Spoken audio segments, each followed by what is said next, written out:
Part 2 शुरू हो गया है जी। हाँ जी, सवाल है कोई? बच्चों को ना असल में बताना पड़ता है, कभी भूल जाओ तो माफ़ कर देना। ऑनलाइन वाला बच्चा बेचारा दूर है, उसे नहीं पता लगता है जी, तो उसको बताना पड़ता है कि यहाँ पॉज हो गया पहला पार्ट और फिर ये शुरू हो गया दूसरा पार्ट, के बीच में कुछ कटिंग नहीं हुई है। वो अलग बात है, पॉज करके हम गपशप लगा लें थोड़ी सी। जी सर, किसके बाद? यार ये साथ ही बन रहे होते हैं वैसे, बाय द वे, मतलब साथ साथ ही बनते हैं। मतलब आप प्रॉफिट एंड लॉस बनाने लगते हो, डेप्रिसिएशन रिकॉर्ड करते हो, वो डेप्शन वहाँ पे भी नज़र आती है, नोट में भी नज़र आती है। ये कोई तरतीब ऐसी बनाने की जरूरत नहीं, तरतीब वो बचपन में सीखी हुई है। पहले जर्नल एंट्री करते हैं, उससे लेजर बनता है, उससे ट्रायल एक्सेप्ट होता है, ट्रायल से फिर फाइनेंशियल स्टेटमेंट्स बनती हैं। तो बस ये फ्लो ध्यान में रखिए जी।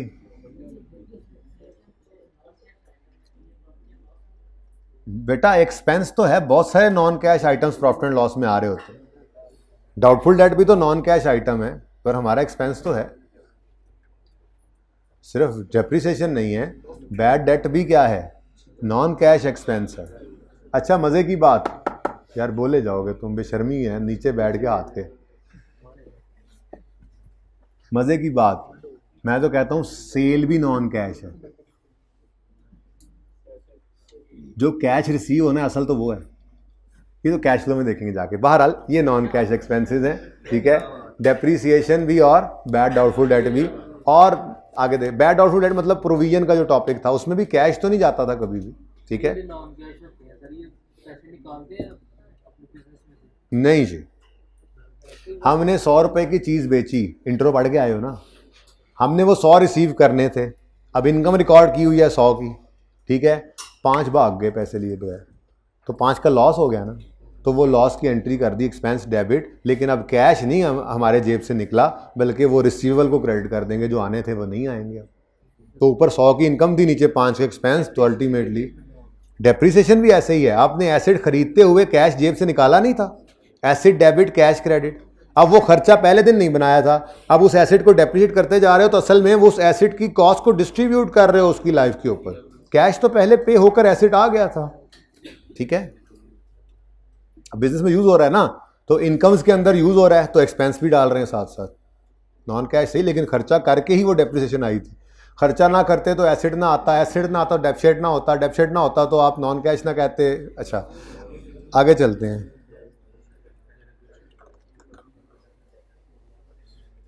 अच्छा जी, ये चीज़ें आपने पढ़ी होंगी और इनमें से 70-80% आपको समझ भी आई होंगी, लेकिन मैं फिर इससे कता नज़र, यार ये बिल्कुल आखिरी चांस है तुम्हारे पास, अब मैं बता रहा हूँ इस सेशन के लिए, ठीक है।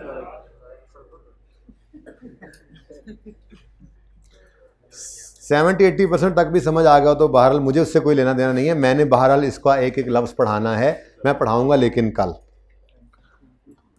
ये कल तक ना इंशाल्लाह ये पेंडेंसी शायद सिर्फ ये पेंडिंग, ये भी हो जाएगी, आज बात होगी ज़बानी आपसे, 2-3 छोटी छोटी बातें पेंडिंग रह जाएं तो रह जाएं। वैसे आज हमने काफ़ी कुछ पढ़ लिया है आज, अब हम आगे इधर। अच्छा जी देखें, ये ज़रूरी तो नहीं है कि हमने अगर एक बार कोई चीज़ कैपिटल एप्रिसिएशन या रेंटल के लिए रखी हुई थी तो फिर उसको कभी ज़िंदगी में ट्रांसफ़र नहीं कर सकते किसी और तरफ। मतलब हमारी ऑर्गेनाइजेशन लाहौर में है, हेड ऑफिस लाहौर में है, पैसे इजाफी पड़े थे, कराची में एक बिल्डिंग बिक रही थी, तो 10-12 मंजिला बिल्डिंग थी, प्लाजा था, वो ख़रीदा और किराए पे दे दिया हमने। अब वो हमें रेंटल इनकम आ रही है, और वो प्लाजा कराची वाला वो हमारी इन्वेस्टमेंट इनकम है इन्वेस्टमेंट प्रॉपर्टी है ना, बोलो इन्वेस्टमेंट प्रॉपर्टी है, सॉरी, ठीक है। अब हम लोगों ने सोचा कि हम एक ऑफिस कराची में भी खोल लेते हैं, अपना एक ऑफिस कराची में भी खोल लेते हैं। अब अपनी बिल्डिंग मौजूद है, तो किराए पे लेने की बजाय हमने सोचा अपनी बिल्डिंग को इस्तेमाल करते हैं। तो एक नोटिस भेजा किराएदारों को, सारे टेनेंट्स को, कि 6 महीने के अंदर अंदर आप लोग अपना बंदोबस्त करके यहाँ से तशरीफ़ ले जाएं, हमें ये बिल्डिंग अपने इस्तेमाल के अंदर रखनी है। और हर किसी के साथ एग्रीमेंट करते हुए लिखा भी जाता है, 2 महीने 4 महीने के नोटिस के ऊपर हम खाली करवा सकते हैं अपनी प्रॉपर्टी, लिखा होता है ना एग्रीमेंट्स में। आप लोग भी शायद यहाँ पे एग्रीमेंट करते हो तो लिखा होता है, हर एग्रीमेंट में लिखा होता है 1 महीने 2 महीने के नोटिस पे, ठीक है। तो हमने 6 महीने का नोटिस दे दिया हमारी ऑर्गेनाइजेशन ने, 6 महीने का नोटिस दिया कराची वाले टेनेंट्स को, किराएदारों को, कि आप बिल्डिंग वेकेट कर दें क्योंकि हमने इसको खुद यूज़ करना है। अब जब ये बिल्डिंग खाली होगी और हम खुद यूज़ करने लग जाएंगे तो यूज़ बदल नहीं गया। पहले रेंटल पर्पस के लिए थी, अब ये बिल्डिंग हमारे बिजनेस यूज में आ गई। पहले IS 40 में क्लासिफाई होती थी, अब वहां क्लासिफाई नहीं हो सकती है, तो रीक्लासिफिकेशन की जरूरत है। किसकी जरूरत है जी? रीक्लासिफिकेशन की जरूरत है। ट्रांसफर करेंगे। हमने इन्वेस्टमेंट प्रॉपर्टी को बेचा नहीं और हमने प्रॉपर्टी प्लांट इक्विपमेंट को खरीदा नहीं। हमने इन्वेस्टमेंट प्रॉपर्टी को बेचा नहीं और PPE को खरीदा नहीं, बल्कि हमने ट्रांसफर कर दिया। इन्वेस्टमेंट प्रॉपर्टी से एसेट को निकाल के PPE बना दिया। IS 16 यूज बदल गया। ठीक है, तो इसी तरह से आप मिसाल के तौर पे आप कहते हैं जी कि वो जो इन्वेस्टमेंट प्रॉपर्टी कराची वाली बिल्डिंग थी यार, वो बस बेचना चाह रहे हैं, तो 6 महीने का नोटिस दे दिया जी, भाईजान खाली कर दें, हमने इसको बेचना है। अब जिस दिन खाली हुई और आपने उसके ऊपर फट्टी लगा दी बराए फरोख्त, अब वो हेल्ड फॉर सेल हो गई ना। बोलो, आपकी और प्रॉपर्टीज भी थी साथ में, वो भी शामिल होगी। अब वो आपने कैपिटल एप्रिसिएशन के लिए रखी हुई, अब आपने उसको फॉर सेलिंग पर्पज रखा हुआ है, तो IS 40 से ख़त्म करके उसको इन्वेंटरी बना लेंगे। हो सकता है। अच्छा, ऐसा भी हो सकता है कि आप जो कराची में ऑफिस अभी हमने शिफ्ट किया थोड़ी देर पहले, वहाँ पे मज़ा आ गया, हमने कहा यार यहाँ पे काम ठीक है, लाहौर वाला ऑफिस बंद कर देते। अब हमने लाहौर वाला ऑफिस बंद किया और उस बिल्डिंग को किराए पे चढ़ा दिया। ये मुमकिन है। अब पहले वो IS 16 का प्रॉपर्टी प्लांट इक्विपमेंट था, अब रेंटल पे चढ़ा दिया तो इन्वेस्टमेंट प्रॉपर्टी बन गया। This is as simple as this, और कुछ नहीं। ठीक है, बाकी CWIP तो ट्रांसफर करना आपको आता ही है जब कंप्लीट हो जाए तो। ठीक है ना। ओके, अब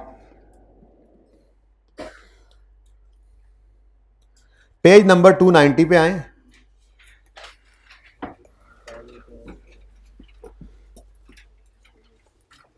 आप बल्कि ना ही आए 290 पे, आपने सोल्यूशन देख लेना तो आपका दिमाग नहीं चलना। सोल्यूशन में जो है हमने उससे बिल्कुल डिफरेंट तरीके से काम करना है, नतीजा इसी पे पहुंचना है। आप इधर ही देखें ताकि यहां पे कुछ नजर ना आए।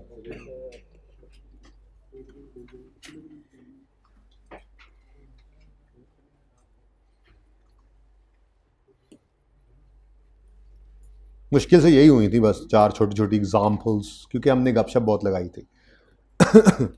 लो जी, आज ट्रांसफ़र सीखने लगे हैं और यही मेन काम है इसके अंदर। फिर बस नोट बनाना है, कल इंशाल्लाह बनाएंगे, उसके बाद ये ख़त्म हो जाएगा टॉपिक। ठीक है, लेकिन ख़त्म नहीं होगा, फिर भी चलेगा ज़रूर आगे कुछ सवालों के अंदर। शुरू करते हैं जी।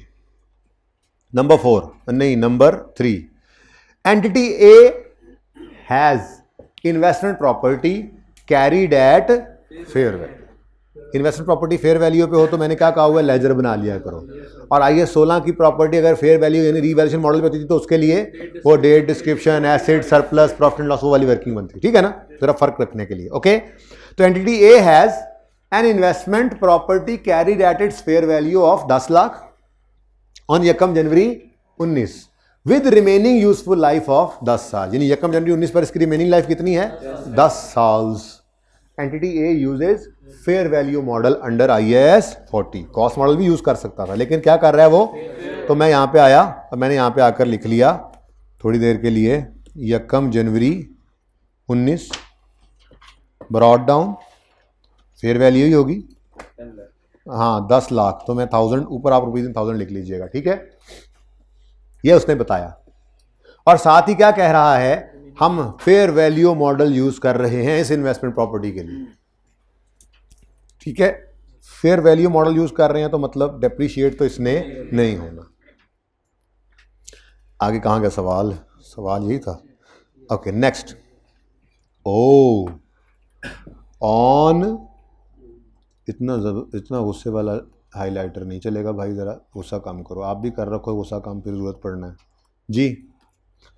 पहली बात, investment property has investment property eight fair value on 1 जनवरी 19 और A uses fair value model for investment property under IAS 40। ठीक है ना। आगे कहता है ऑन 30 जून 19, किसी को बताना नहीं अब ये बात, on 30 June 19 it was decided to use the building for administration rather than keeping it for investment potential. आगे ना पढ़ो, फिलहाल आगे ना पढ़ो, यहां पे रुको, यहां पे रुको। डिसाइडेड, इट वॉज डिसाइडेड, ठीक है, to use rather than to kept it investment for investment potential. तो ये क्या है जी, ये क्या हुआ है जी, यूज बदला है। इस यूज बदलने को हम कहा करते हैं ट्रांसफर। और ये ट्रांसफर जो है, ये ट्रांसफर का रुख क्या है, ये ट्रांसफर है। इस ट्रांसफर का रुख क्या है, पहले हमारे पास इन्वेस्टमेंट प्रॉपर्टी थी, अब हमने उसको अपने यूज में कर लिया। तो ये IAS 40 से IAS 16 में आ गई, ठीक है।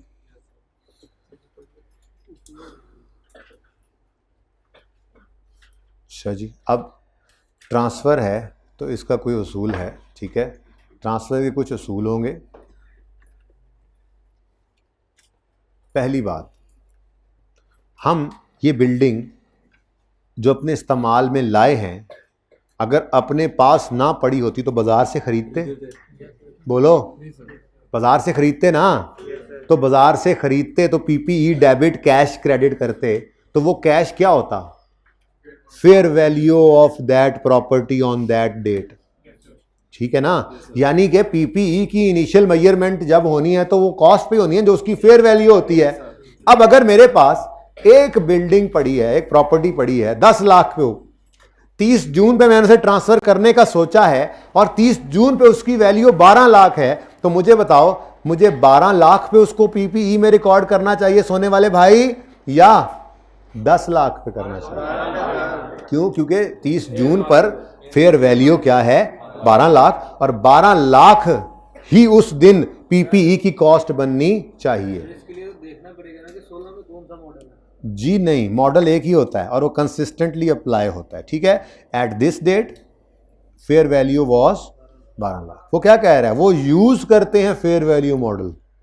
और पहली बात, वो यूज जो सा मॉडल मर्जी कर रहे हैं, फेयर वैल्यू पे लाना पड़ेगा। ट्रांसफर करना है तो फेयर वैल्यू पे लाना पड़ेगा, ठीक है। कोई भी मॉडल वन बाय वन देख लेते हैं। फिलहाल तो ये सामने आ गया है, IAS 40 से IAS 16 में जा रहे हैं, ठीक है ना। तो IAS 40 से IAS 16 में हमने जाना है। IAS 40 के पास फेयर वैल्यू मॉडल है, तो IAS 40 पहले ट्रांसफर की डेट पे इस प्रॉपर्टी को फेयर वैल्यू पे लाएगा और फिर उसको ट्रांसफर करेगा कहीं भी जहां करना है, और जहां ट्रांसफर करेगा उसके लिए वो डीम्ड कॉस्ट बन जाएगी, यानी उसकी कॉस्ट होगी। यानी मैं क्या बोल रहा हूं, IAS 40 से, बात पूरी होने का वेट किया करो, IAS 40 से ट्रांसफर करना है IAS 16 में, PPE डेबिट करके इन्वेस्टमेंट प्रॉपर्टी क्रेडिट करना है हमने। तो PPE डेबिट होना चाहिए कॉस्ट से, वो कॉस्ट कहां से मिलेगी, वो फेयर वैल्यू होनी चाहिए उस दिन की। अब इन्वेस्टमेंट प्रॉपर्टी साल के शुरू वाली फेयर वैल्यू पे पड़ी है, 30 जून की फेयर वैल्यू पे नहीं है। 30 जून की फेयर वैल्यू तो 12 लाख है। तो IAS 40 के पास ऐसा मॉडल मौजूद है जो फेयर वैल्यू पर ला सके इसको। तो IAS 40 इसको उठाएगा, उठा के 12 लाख पे लाएगा, 2 लाख का गेन रिकॉर्ड करेगा, और फिर ये 12 लाख वाली प्रॉपर्टी ट्रांसफर हो जाएगी PPE के अंदर, PPE के अंदर, ठीक है। क्वेश्चन भाई,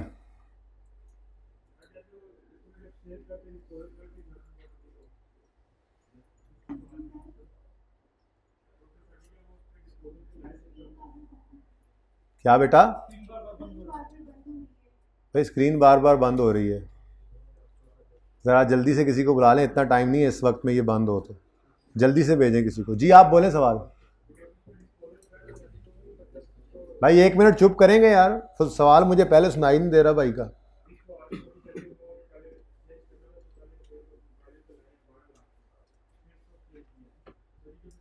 मैंने उस वक्त स्पेसिफिकली ये बात की, कोई ज़रूरत नहीं है ये करने की।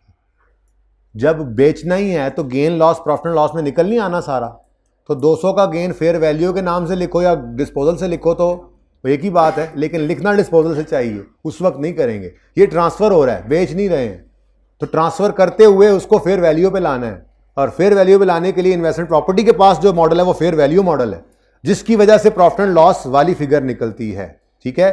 भाई जल्दी से किसी को, आप बेशक आमिर चले जाएं, मैं यहाँ से नहीं हिलूंगा, फ़ौरन निकल जाएं यहाँ से, बच्चों का मसला हल करके आएँ। और वहाँ पे कोई बंदा नहीं है बैठा हुआ, उसको वहाँ पे खड़ा कर दें बंदे को, और माइक उसके हाथ में देंगे कि जब मसला हो तो मुझे रोकते रहें। बाकी बच्चों आप सुनते रहें, बातें आसान ही हैं। अब वैसे तो ये काम नहीं करना चाहिए जो मैं करने लगा हूँ, लेकिन छोटी सी एक ब्रेक लगाता हूँ ताकि आपको अच्छे तरीके से समझ आ जाए। मैं ये कहता हूँ कि 30 जून पे एसेट को एसेट को, आवाज़ आ रही है, 30 जून 2019 ट्रांसफ़र डेट पर 1 मिनट के लिए ज़रा आसानी हो जाती है, फेयर वैल्यू पर उठाकर इसको लिखो। अब जब ये फेयर वैल्यू पे उठाकर लिखा तो गेन कितना आ गया, 200 का। ये गेन कहाँ जाएगा, प्रॉफिट एंड लॉस में। नाम इसका क्या है, फेयर वैल्यू गेन, ये गेन ऑन डिस्पोजल नहीं है, ठीक है। अब ये प्रॉपर्टी 30 जून पे मैं दोबारा उठाकर नीचे ले आया, ये सिर्फ आपको समझाने के लिए 2 बार लिखी है, ब्रॉड डाउन। अब ये ब्रॉड डाउन जो है ये 30 जून की फेयर वैल्यू है, ठीक है। इस दिन अब इसको क्या करना है, ट्रांसफर, क्या करना है, डिस्पोज नहीं करना, ट्रांसफर। अब ट्रांसफर की एंट्री क्या है, इसको निकालो इन्वेस्टमेंट प्रॉपर्टी से, 1200 निकाल दिया क्रेडिट, इसको फेंक दो पीपीई में, कर दिया इसको डेबिट। लेकिन यहां पे आज कैश नहीं आ रहा, यहां पे आज आ रहा है इन्वेस्टमेंट प्रॉपर्टी, ठीक है। ये 30 जून 2019, ठीक है। और यहां पे आज डिस्पोजल नहीं आ रहा, पीपीई हमने ट्रांसफर किया है 30 जून 19 पे। तो ये मैं कह रहा था आपको कि जब आप फेयर वैल्यू पर लाकर इस प्रॉपर्टी को फेयर वैल्यू पर लाकर इस प्रॉपर्टी को फेयर वैल्यू पर लाकर ट्रांसफर करोगे तो ये जिस अमाउंट पे ट्रांसफर होके पीपीई के पास जाएगी, पीपीई के लिए वो डीम्ड कॉस्ट है, यानी वो उसकी कॉस्ट है, ठीक है। पीपीई वहां से भी खरीदते तो इस दिन ये 1200 की मिलनी थी ना, तो उसकी हमने मेजरमेंट इनिशियल कॉस्ट पे करनी थी, तो वो फेयर वैल्यू वाली एंट्री ही होती थी। इन्वेस्टमेंट वो पीपीई डेबिट कैश क्रेडिट होता था। आज क्या हो रहा है, PPE debit investment property credit, लेकिन पहले उसको क्या किया हमने, फेयर वैल्यू पे उठाकर लिखा है, ठीक है। तो 30 जून पर या 31 दिसंबर लिख लो, चलो 31 दिसंबर 19 पर यहां क्लोजिंग कितना पड़ा है, यहां कुछ नहीं बचा। अब बच्चों इन्वेस्टमेंट प्रॉपर्टी होती थी, अब नहीं है भाई, हो रहा है अभी भी बंद, भाई हो रहा है वहां पे बंद, अभी भी फिलहाल नहीं हो रहा। मुझे इतना बता दो फिलहाल हो रहा है या नहीं हो रहा। भाई ये चेकिंग का टाइम नहीं है, अगर बंद हो रहा है बच्चे मुझे बताएं तो ठीक है, वरना वेट करें यहीं पे, देखें। अच्छा जी, माजरत पॉज की जी। इन्वेस्टमेंट प्रॉपर्टी से ट्रांसफर किया प्रॉपर्टी प्लांट इक्विपमेंट में, तो ट्रांसफर के दिन ये मैंने जरा ऐसी ब्रेक लगाई, हालांकि अगर मैं इसको यूं कर दूं ना,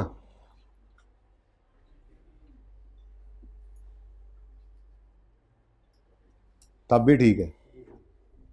ये 200 जुबानी निकाले, 1000 पे पड़ा है, 30 जून 19 पे 1200 पे आ गया है, तो 1000 और 1200 का डिफरेंस 200 से बढ़ना है एसेट ने, तो एसेट 200 से debit, profit and loss credit.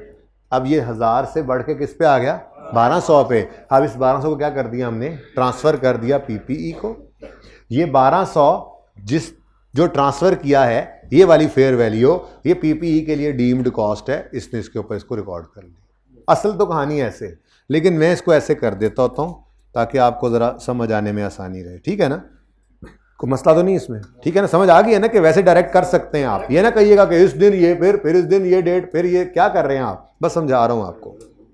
मैंने भाई अर्ज किया कि ऑप्शन है, तो फिर ऑप्शन का मतलब क्या होता है, ठीक है, ओके जी। अब इन्वेस्टमेंट प्रॉपर्टी से प्रॉपर्टी आ गई है IS 16 में। अब IS 16 के पास ये प्रॉपर्टी आने के बाद IS 16 से पूछेंगे सब्सीक्वेंट मेजरमेंट का क्या ख्याल है। वो कहेगा कॉस्ट मॉडल भी है, रीवैल्यूएशन मॉडल भी है। अब हमें सवाल बताएगा कि इन्वेस्टमेंट प्रॉपर्टीज के लिए तो वो फेयर वैल्यू मॉडल यूज करता था, पीपीई के लिए क्या यूज करता है। तो उसने कहा entity A uses cost model under IS 16।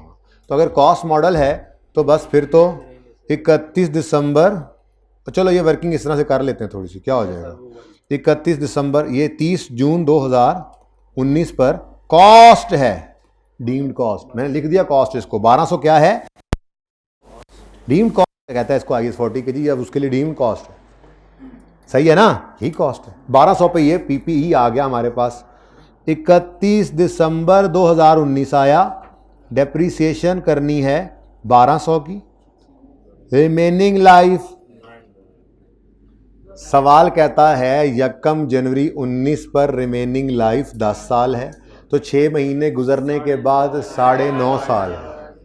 अब जिस दिन एसेट PPE में आया है वो 1 जुलाई या 30 जून कह लो, ठीक है, तो 30 जून तक 6 महीने गुजर चुके हैं, तो फिर रिमेनिंग क्या है 9.5। लेकिन ये 9.5 का मतलब ये नहीं है कि पूरे साल की डेप्शन 6 महीने की निकली है, ये है पूरे साल की ही, कई बार ये बात हो चुकी, ठीक है। तो 6/12 करोगे 63 एक और भी बताओ, क्योंकि वो सवाल का सलूशन जो है ना वो पिछली क्लास में बच्चों ने बताया वो 1000 वही फिगर में लिखा हुआ है, तो एग्जैक्ट मैच कर जाएगा, ज़रा कॉन्फिडेंट, वरना पर्चे के लिए यहाँ पे 63 लिखना भी ठीक है, क्योंकि आपने ये वर्किंग शो किया और ये 63 शो किया, ठीक है। ओके जी, बुक वैल्यू बताओ, बता दो। 113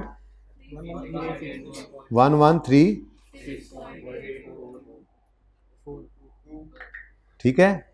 अब ये कॉस्ट मॉडल था ना जी, तो 31 दिसंबर 19 पर depreciation expense debit, accumulated depreciation credit 63 से हमने कर दिया, ठीक है। उसके बाद 31 दिसंबर 19 पर कैरी डाउन 1200, बोलो, और 31 दिसंबर 19 पर कैरी डाउन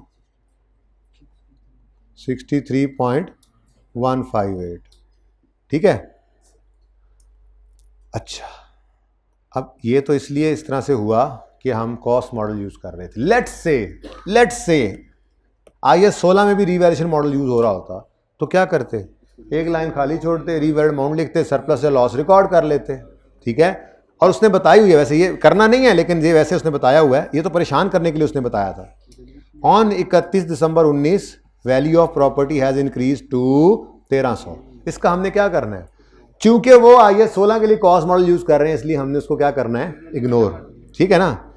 लेकिन अगर ये इग्नोर ना करना होता, वो फेयर वैल्यू मॉडल यूज कर रहे होते, तो हम यहां पे आकर लिखते जी, एक लाइन खाली छोड़े, ये ब्लू से कर रहा हूं क्योंकि ये रिक्वायर्ड नहीं है, हम रीवैल्यूड अमाउंट लिखते जी, एक लाइन खाली छोड़कर, कितनी है 1300, और 31 दिसंबर 19 पर रीवैल्यूएशन सरप्लस बैलेंसिंग आता कितना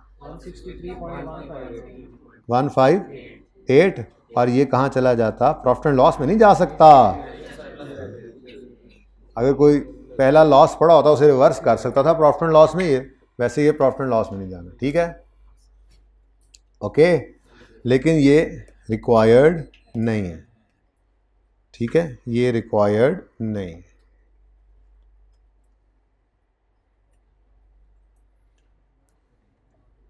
नॉट रिक्वायर्ड, सिर्फ आपको समझाया, लेकिन एक चीज़ डिसाइड कर ली हमने, अगर इन्वेस्टमेंट प्रॉपर्टी हो तो उसके लिए ये वाली वर्किंग कर लेते होते हैं, और अगर IS 16 आए fair value model, investment property का फेयर वैल्यू मॉडल हो तो ये लेजर, IS 16 का फेयर वैल्यू मॉडल हो तो ये वर्किंग, ठीक है, दोनों को अलग अलग ज़रा कर लिया।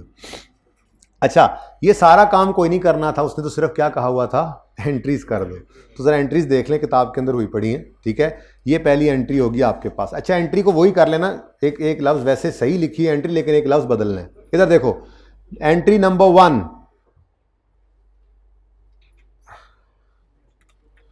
एंट्री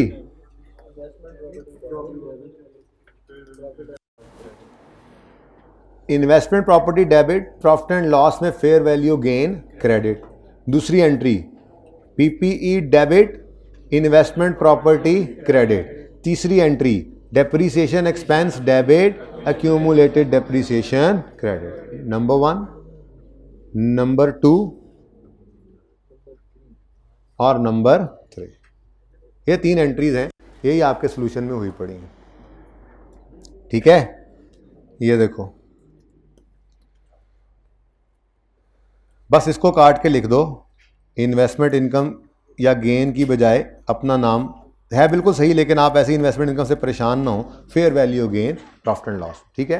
पहली एंट्री 200 से investment property debit fair value gain credit, PPE debit transfer की एंट्री इन्वेस्टमेंट प्रॉपर्टी क्रेडिट और ईयर एंड पे डेप्रिसिएशन। साथ आई के अपने सोल्यूशन में ये भी लिख दिया कि अगर एंटिटी ये कॉस्ट मॉडल अप्लाई कर रही है तो ये है, और अगर एंटिटी रिवैल्यूएशन मॉडल अप्लाई कर रही होती तो गेन ऑफ 163 चला जाता ओसीआई में। हमने भी 163.158 निकाल के देखा हुआ, ठीक है, ओके। चलें आगे, नेक्स्ट क्वेश्चन। भाईजान पिक्चर जिस वक्त यहाँ पे बात रुकी हुई थी काफ़ी देर, वो पिक्चर के लिए रुकी हुई थी, ठीक है। अच्छा जी, नेक्स्ट क्वेश्चन पढ़िए, नेक्स्ट एग्जाम्पल पढ़िए जल्दी से, 10 मिनट ज़ाया हो गए आज। एंटिटी बी आ गई जी, has investment property carried at its fair value of 10 lakh on यकम January 19 with remaining useful life of 10 साल। Entity B uses fair value model for IAS 40। यहाँ तक तो सवाल सेम है, यानी यहाँ तक तो मैं आंखें बंद करके इतना काम कर लेता हूँ। क्या ख्याल है, investment property fair value model पे है ना, तो यकम जनवरी 19 पर ब्रॉड डाउन क्या है 1000, और ये 1000 क्या है, फेयर वैल्यू है इसकी, ठीक है ना, कैरिड एट फेयर वैल्यू।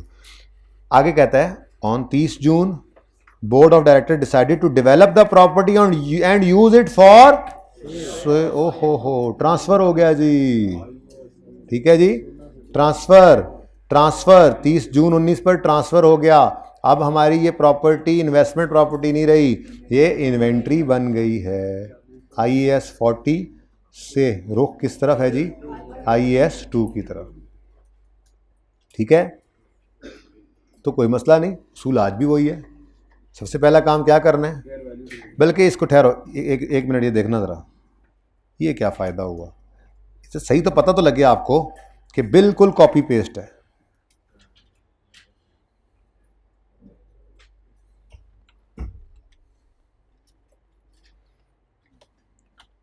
ये देखो सारा सवाल वही आ गया उठ के, ये सॉल्यूशन वही आ गया, बस इधर देखना, ये जो है ये इन्वेंट्री आ जाएगा, बस बाकी सब सेम है। यानी पहली एंट्री आज भी वही, फेयर वैल्यू पे लाना है इन्वेस्टमेंट प्रॉपर्टी को, क्योंकि उसको लेना है इन्वेंट्री में, और इन्वेंट्री भी कहीं बाहर से खरीदते अगर ये तो फेयर वैल्यू पे खरीदते ना, तो ये फेयर वैल्यू पे लाके उसको दे देगा, IAS 2 के लिए वो डीम्ड कॉस्ट बन जाएगी। तो ये एंट्री बनी, पहली entry investment property debit fair value gain profit and loss में क्रेडिट, दूसरी entry inventory debit investment property credit, ठीक हो गया। उसके बाद अब आखिरी लाइन, अब ये इन्वेंट्री में चला गया है, तो वो कहता है at this date fair value was 1200, on 31 December 19 fair value was 1300। तो 1200 वाली बात तो चलो समझ में आती है, 1300 वाली बात का क्या करें, उसको क्या करना पड़ेगा हमें, क्यों इग्नोर बच्चों, क्यों भाई, इन्वेंट्री के लिए ना कोई फेयर वैल्यू मॉडल नहीं है, इन्वेंट्री में फ्यूचर लॉस फ्यूचर गेन को हम रिकॉर्ड नहीं करते थे। हाँ, अगर ये 1200 पे ट्रांसफर की है और 6 महीने बाद ये 1100 की हो जाती, 1000 की हो जाती, 900 की हो जाती, तो हम कहते ओहो NRV लॉस आ गया है, फिर रिकॉर्डिंग करते।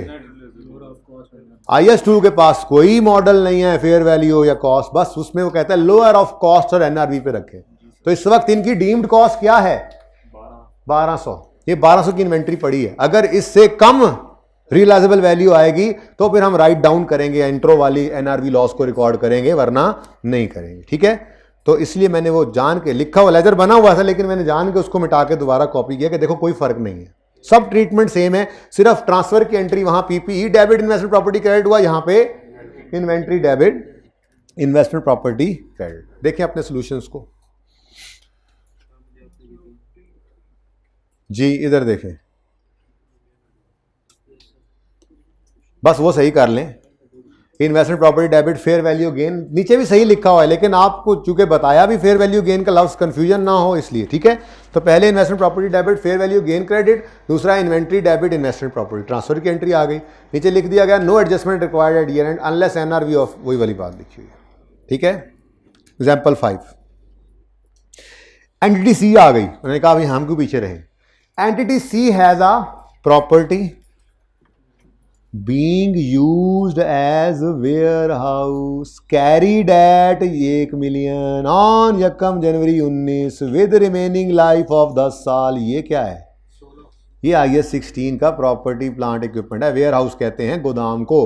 गोदाम चाहे रॉ मटेरियल के लिए है कि वो वहाँ से चीज़ें बनाने के लिए रॉ मटेरियल रखा होता है, या चीज़ें बना के फिनिश गुड्स वहाँ पे रखी होती हैं, दोनों सूरतों में वेयर हाउस बिजनेस के इस्तेमाल में यूज़ कर रहे हैं। वो कह रहा है ये property being rented as warehouse. C has a property being rented as a warehouse, being used as a warehouse. तो ये IS 16 का प्रॉपर्टी प्लांट इक्विपमेंट है और 1,000 इसकी बुक वैल्यू है कि नहीं है? इज है भाई कह रहे हैं। तो फिर इधर देखो, हम तो ये कहेंगे 30 जून क्या डेट थी? यकम जनवरी 19, यकम जनवरी 2019 पर बुक वैल्यू, वो कैरिंग वैल्यू बता रहे हैं कितनी? 1,000। देखो मैंने कहा कि अगर PPE है तो इसके लिए वर्किंग जरा जानबूझ के अलग अलग रखी है, वरना सेम वो वर्किंग इस जैसी वर्किंग इन्वेस्टमेंट प्रॉपर्टी की भी बन सकती थी, लेकिन ऐसे ना मिक्सचर ना हो, तो मैंने ये अलग अलग दोनों को रखना है, ऐसे ही रख के चलना है ताकि हमें ईजी रहे। जरा जो काम पहले करते हैं थोड़ा सा बस फेयर वैल्यू मॉडल अगर इन्वेस्टमेंट प्रॉपर्टी में है तो लेजर बना लेना।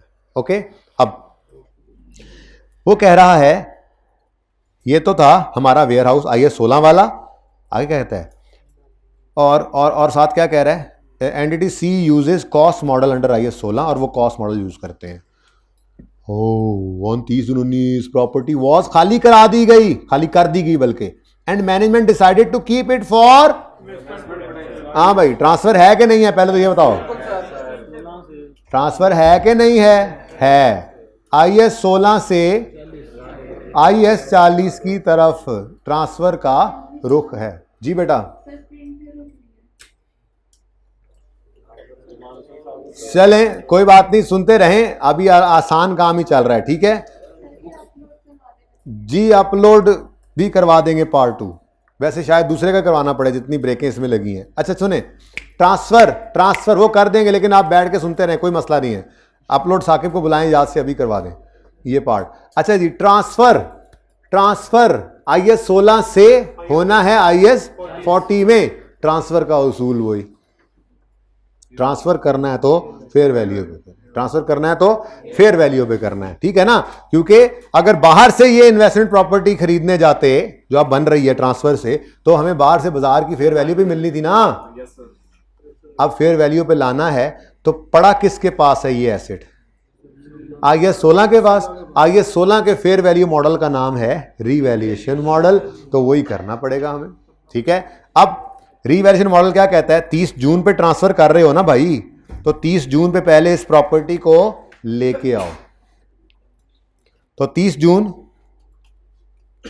2019 तक डेप्रीशिएट करना है। 1,000 को रिमेनिंग लाइफ कितनी है जी? 10 साल, और 6/12 करो जी, 50 आ गया, और 950 क्या है जी? ये बुक वैल्यू है। ये 30 जून 19 की बुक वैल्यू है, 30 जून 19 की बुक वैल्यू है। इस बुक वैल्यू को अब पहले लेकर आएंगे फेयर वैल्यू पर, और फिर इसको ट्रांसफर कर देंगे इन्वेस्टमेंट प्रॉपर्टी। लेकिन इसकी फेयर वैल्यू मॉडल, इस स्टैंडर्ड की फेयर वैल्यू मॉडल का नाम क्या था? Revaluation model. ठीक है, तो वही करना पड़ेगा। तो चलो शुरू करते हैं जी। हाँ जी, पहले रीवैल्यू करें, एक लाइन छोड़कर रीवैल्यूड अमाउंट लिखते हैं, देखते हैं जाके सवाल में कितनी है, वही फेयर वैल्यू बतानी है। तो कहता है जी 30 June on this date fair value was 1200, और she uses fair value model under, वो बात की बात है, 40 में आने तो फिर देखते हैं। ठीक है, तो रीवैल्यूड अमाउंट कितनी है जी? 1200। तो क्या आ गया जी? गेन आ गया। कितना? 200 रीवैल्यूएशन सरप्लस है, ये प्रॉफिट एंड लॉस में नहीं जा सकता, 250। ठीक है जी, और ये देखो ये यहां पे आ गया। ठीक है, अब इस दिन क्या करना है? ट्रांसफर करना है। PPE से निकालो, बोलो, नहीं एंट्री बोलो, PPE से निकालो, मतलब आपको ये बोलना था क्रेडिट। PPE से कुछ निकालना है तो क्या कर दोगे? क्रेडिट। इन्वेस्टमेंट प्रॉपर्टी में फेंक दो पीपीई और यहां पे लिख दिया आपने इन्वेस्टमेंट प्रॉपर्टी। डिस्पोज नहीं किया, ट्रांसफर किया। ठीक है, ओके। नेक्स्ट, ये 30 जून 19 पर और बुक वैल्यू कितनी है इस वक्त? 0। अच्छा, अब एक मसला आया। वो मसला ये आया, एसेट खत्म हो गया है, सरप्लस नजर आने लग गया है। इस सरप्लस को भी ना यहीं बंद कर दो, रोक के रखो। वैसे भी आपको याद होगा, मैंने कहा था सरप्लस आए तो 2 ऑप्शंस होते हैं, हर साल थोड़ा थोड़ा या एक ही बार डिस्पोजल पे। तो वो तो वैसे ही ऑप्शन था, लेकिन यहां पे मजबूरी है, बफलो ब्राउन है। क्यों? ये जो ट्रांसफर होती है ये इंक्रीमेंटल डेप्रिसिएशन होती है, यानी ज्यादा जो डेप्रिसिएशन होगी वो डेप्रिसिएशन ही कोई नहीं है, क्योंकि एसेट ही कोई नहीं है, तो ट्रांसफर नहीं हो सकता। इसको यहीं पे रखेंगे। एक सवाल आईकैप का था पुराना, उसमें आईकैप जो है वो इसको डेप्रिशिएट करता था, लेकिन फिर काफ़ी साथीज़ा कराम ने उनसे अर्ज़ किया कि जी ये सही नहीं है, तो अब उन्होंने सोल्यूशन इस दफ़ा किताब में चेंज करके दे दिया। तो अब रोक रहे हैं इसको, ठीक है ना। ये यहाँ पड़ा रहेगा, इन्वेस्टमेंट प्रॉपर्टी अलग इस्तेमाल होती रहेगी, ये अलग पड़ा रहेगा। जिस दिन वो एक्चुअल बिकेगी उस दिन इसको निकाल के रिटेन अर्निंग में फेंक देंगे एक ही दफ़ा। ठीक है, सही है। मजबूरी है ना, इसको करें डेप्रिशिएट, कैसे करें? कर नहीं सकते, वापस आएगा फिर देखेंगे, फिलहाल तो गया है जी। 5-6 एसेट्स हों और ये फिर बच जाए, 5-6 एसेट्स हों और ये बच जाए, तो इसको ना ट्रांसफर करना, बाकी जो रह गए जो चल रहे हैं वहां पे, ये तो निकल गया ना, इसका सरप्लस नहीं ट्रांसफर करना, पड़ा रहे सरप्लस में आता रहे, बाकी फिर कैलकुलेट करके अलग निकालोगे ना। अगर 100 रुपए 1000 रुपए था तो 250 इसका अलग कर लो, 750 को करते रहो ट्रांसफर। ठीक है, अच्छा जी। अब भाई साहब ये आ गया 30 जून 19 पर, 30 जून 19 पर ये आ गया है इन्वेस्टमेंट प्रॉपर्टी में।